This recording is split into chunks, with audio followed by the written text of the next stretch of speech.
importante appunto sulla bugia patologica. Vengo contattato molto spesso per questo problema, per gli articoli, i video che ho fatto. È un problema molto sentito, in parte connesso, ma non solo, con un altro argomento che tratto spesso, è quello legato al narcisismo. Ricevo delle email molto ampie di persone che mi raccontano cosa combina il partner rispetto alle bugie, mi elencano queste bugie, eccetera, eccetera. E naturalmente mi chiedono cosa possono fare per cambiarlo.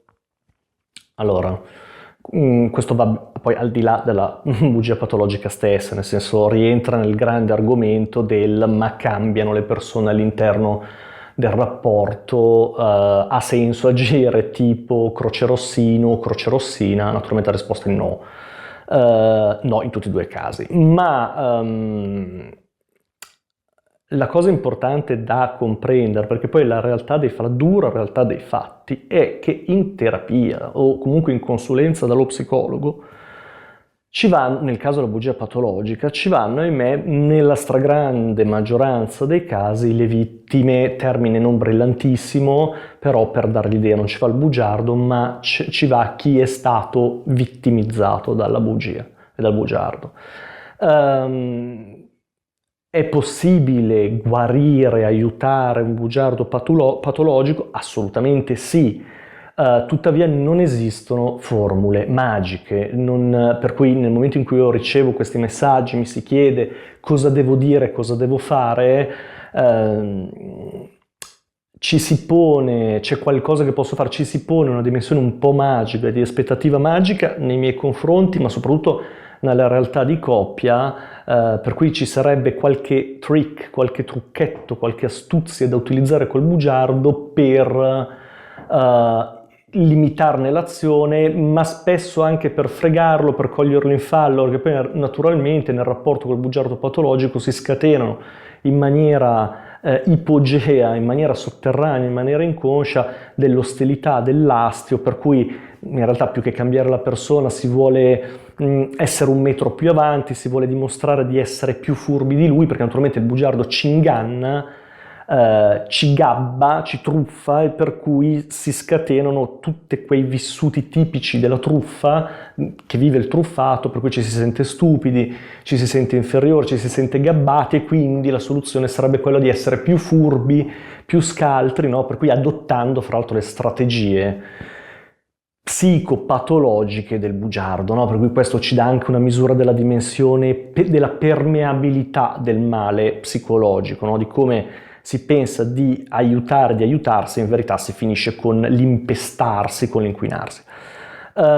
Esistono soluzioni? Sì, esistono, ma sono legate allora, prima di tutto sono legate alla volontà di evitare di cadere nel ruolo dello psicologo dentro la coppia, cioè voi non siete tenuti a guarire una persona, voi siete con la quale state insieme, voi siete tenuti ad amare questa persona, il che non vuol dire agire come medici, come psicologi e come infermieri, punto primo. Punto secondo, può essere aiutata la persona solo nella misura in cui questa persona vuole farsi aiutare, vuole cambiare, cioè si è resa conto del fatto che il proprio comportamento è diventato lesivo per sé e per gli altri.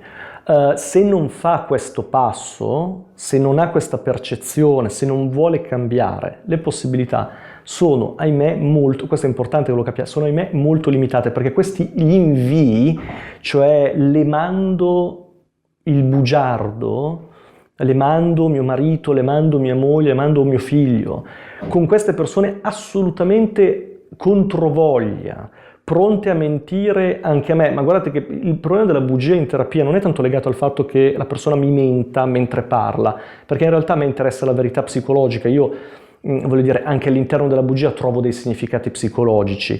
Il problema è che queste persone non vengono, cioè saltano gli appuntamenti, inventano delle frottole con me dicendo non sono potuto venire a questo, a quell'altro, per cui poi non c'è la terapia, non avviene la terapia.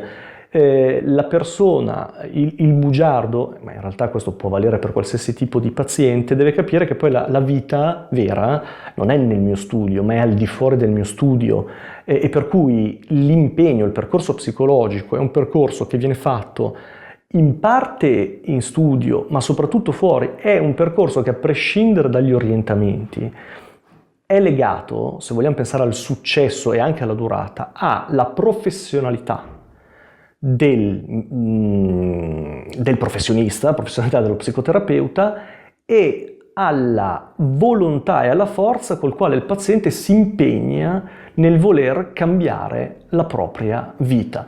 Più questi due elementi sono attivi e sono in sinergia, più la terapia durerà poco e si otterranno dei risultati.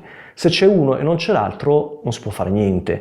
Per cui, ecco, non esistono, nel caso della bugia patologica, ma la cosa potrebbe essere estesa a tutto, però in particolar modo la bugia patologica, non esistono trucchetti, esiste la volontà di impegnarsi nel cambiamento da parte del bugiardo e di impegnarsi seriamente, perché la bugia patologica è un meccanismo di difesa contro stati di ansia ed angoscia che la persona ha rodato, ha strutturato, ha cementato negli anni, e per cui non è una cosa che si elimina in 5 minuti. Questo non vuol dire che le terapie devono essere quelle alla Woody Allen da 15 anni, tuttavia ci vuole impegno, costanza, come in palestra, nel senso ci vuole la volontà di alzarsi, andare in palestra, e dopo un po' di mesi, 3, 4, 5 mesi, se ci si va con costanza, si vedono i risultati. Andare una volta sola a tirare su 500 kg, più che strappare i muscoli,